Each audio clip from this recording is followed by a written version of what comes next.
दोस्तों, आपके अपने इस YouTube चैनल एस्ट्रो गाइड में आप सभी का स्वागत, सभी का वेलकम, अभिनंदन। दोस्तों, ग्रहों की श्रृंखला में आज बात करेंगे कि कानों में धारण किया हुआ सोना आपकी ज़िंदगी में क्या असर रखता है। और आज के टाइम में एक प्रचलन भी है कि हम अपने कानों में सोने की बालियां या फिर कोई भी आर्टिफिशियल ज्वेलरी जब हम धारण करते हैं तो उसका इम्पैक्ट हमारी ज़िंदगी पे क्या आता है, तो पूर्ण विवेचना करेंगे। गुजारिश आपसे यही है कि अगर आप इस चैनल को पहली बार देख रहे हैं, वीडियोस को पसंद कर रहे हैं, तो कृपया चैनल को सब्सक्राइब करना मत भूलिएगा। आगामी दिनों में लाइव आपके साथ इसी माध्यम से हम जुड़ पाएंगे। दोस्तों शुरू करते हैं वीडियो को। दोस्तों, जब बात हम कानों में सोना धारण करने की करते हैं तो सोना बेसिकली पहले आपको ये पता होना चाहिए कि सोना किस ग्रह की कारक चीज़ है। कान हमारी कुंडली में किस ग्रह को बिलोंग करते हैं। दोस्तों, कुंडली में जब हम कानों की बात करते हैं तो कान जो होते हैं ये केतु के संदर्भ में आते हैं।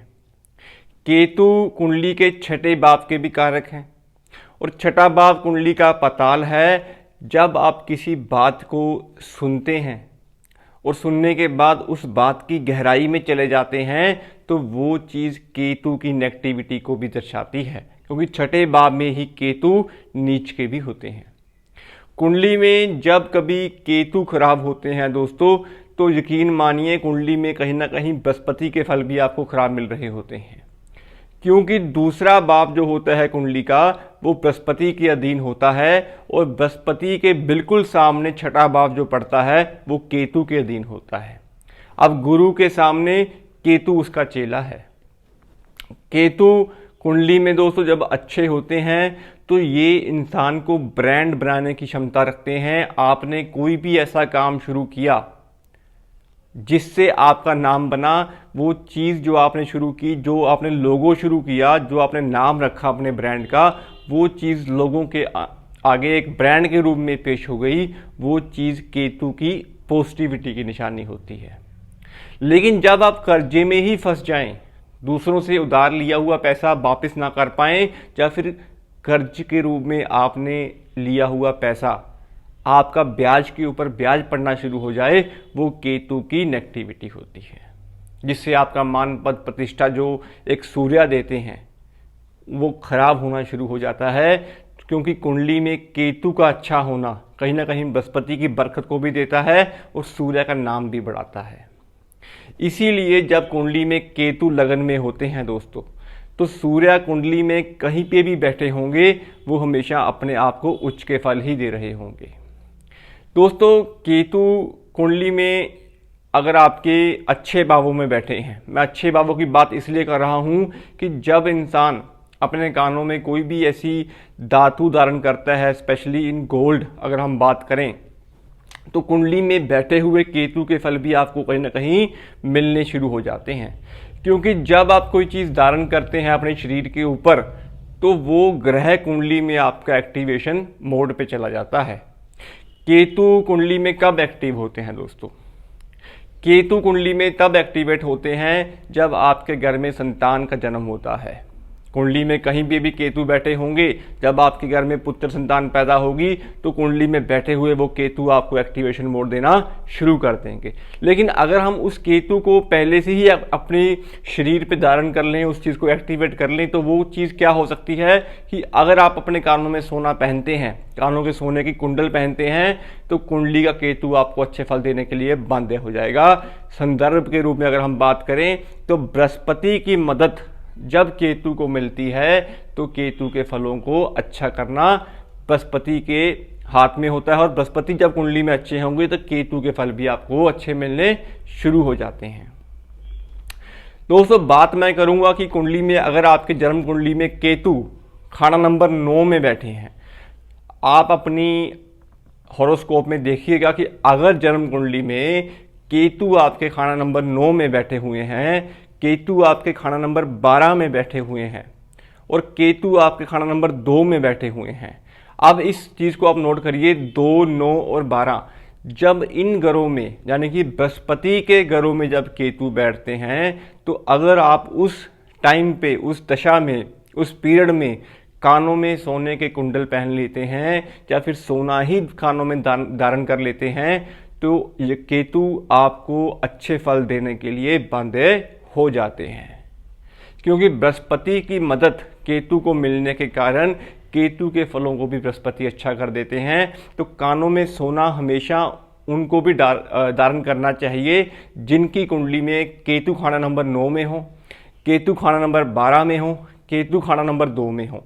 हालांकि खाना नंबर 5 और 11 भी केतु के अधीन आते हैं, कहने का मतलब बृहस्पति के कारक भाव ही हैं, लेकिन दूसरा भाव धर्मस्थान है, 9वां भाव भाग्य है और 12वां भाव कहीं ना कहीं आपका विदेश यात्राओं का भी है।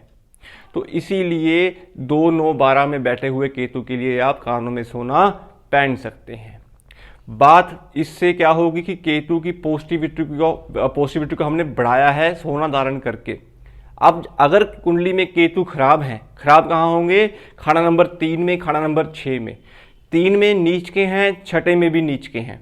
तो इस संदर्भ में भी अगर आप कानों में सोना पहनते हैं तो केतु को आप बृहस्पति से कंट्रोल कर लेते हैं। बृहस्पति की पावर से केतु के जो फल होते हैं वो आपको अच्छे मिलने शुरू हो जाते हैं। तो खाना नंबर 3 और 6 में भी अगर केतु बैठे हैं तो आप सोना धारण कर सकते हैं दोस्तों। बाकी कंडीशंस में अलग अलग इसके उपाय बनते हैं। खाना नंबर 4, खाना नंबर 11, खाना नंबर 10, इन कंडीशंस में सोना आपको तभी धारण करना चाहिए अगर कुंडली में बृहस्पति भी आपके अच्छे बैठे हैं। अगर बृहस्पति आपके खराब बैठे हुए हैं और केतु भी कुंडली में खराब हैं तो कहीं ना कहीं आपको पहना हुआ सोना भी नुकसान दे सकता है। दोस्तों, केतु के लिए घर में कुत्ता पालना, कुत्तों की सेवा करना सबसे अच्छा उपाय बोला गया है। ये आप किस कंडीशन में कर सकते हैं? जब कुंडली के छठे भाव में केतु के दुश्मन ग्रह चंद्रमा या मंगल आके बैठ जाते हैं तो कुंडली में केतु का ऋण लग जाता है। और केतु के ऋण से मुक्ति पाने के लिए अगर आप 100 कुत्तों को एक ही दिन में खाना खिलाएंगे तो इससे भी केतु के फल आपको अच्छे मिलने शुरू हो जाते हैं। दोस्तों, केतु खाना नंबर 2 में बैठे हों, ये धर्मस्थान के बाहर जो डॉग्स होते हैं उनको भी आप संदर्भ के ऊपर ले सकते हैं। तो उसके लिए भी अगर आप माथे, जुबान, नाभि पर केसर का तिलक लगाएंगे, क्योंकि केसर क्या है? बृहस्पति है। बृहस्पति को जितना अपने शरीर पे धारण करेंगे केतु आपकी कुंडली में उतने ही आपको अच्छे फल देने शुरू कर देंगे। अब दोस्तों, खाना नंबर 4 की जब हम बात करते हैं तो खाना नंबर 4 में जब केतु बैठते हैं तो खाना नंबर 4 बेसिकली क्या है? चंद्रमा का भाव है। चंद्रमा और केतु को ग्रहण लगता है खाना नंबर 4 में। केतु मन की शांति को अगर भंग कर रहे हों तो मन की शांति जहाँ पे आती है तो वहाँ पे चंद्रमा का फल मिलना शुरू हो जाता है।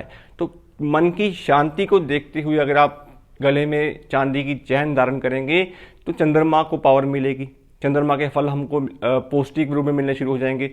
लेकिन खाना नंबर 4 में बृहस्पति उच्च के होते हैं और कुंडली में एक चीज़ आपको हमेशा नोट करनी होती है, जिन जिन भावों में राहु, केतु और बुध, राहु, केतु और बुध कुंडली के किसी भी भाव में बैठे होंगे, उनके उपाय अगर आपने करने हो तो जिस भाव में वो ग्रह बैठा है उस भाव में जो ग्रह उच्च का होता है उसकी मदद से आप उन ग्रहों के उपाय कर सकते हैं। खाना नंबर 4 में बृहस्पति उच्च के हैं, यहाँ पे केतु बैठे हुए हैं, तो बृहस्पति की मदद यानी कि गले में सोने की चैन अगर आप धारण कर लेते हैं तो इससे भी केतु के फल आपको अच्छे मिलने शुरू हो जाते हैं। मेरा बेसिक मोटिव था कि कानों में सोना हमेशा पहनना चाहिए। सोना इस कंडीशन में भी पहनना चाहिए कि अगर आपकी कुंडली में केतु अच्छे भावों में बैठे हुए हैं।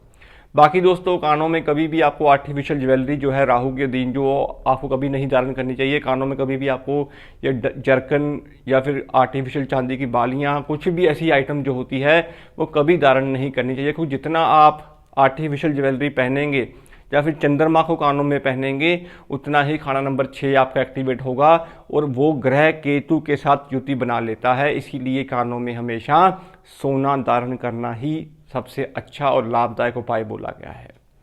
तो दोस्तों, उम्मीद करता हूँ आपको ये एक छोटी सी ब्रीफ वीडियो जो थी वो अच्छी लगी होगी। अगर अच्छी लगी हो तो कृपया चैनल को सपोर्ट करिएगा, चैनल को सब्सक्राइब करिएगा। तो आगामी दिनों में आपके साथ लाइव हम इसी माध्यम से जुड़ पाएंगे।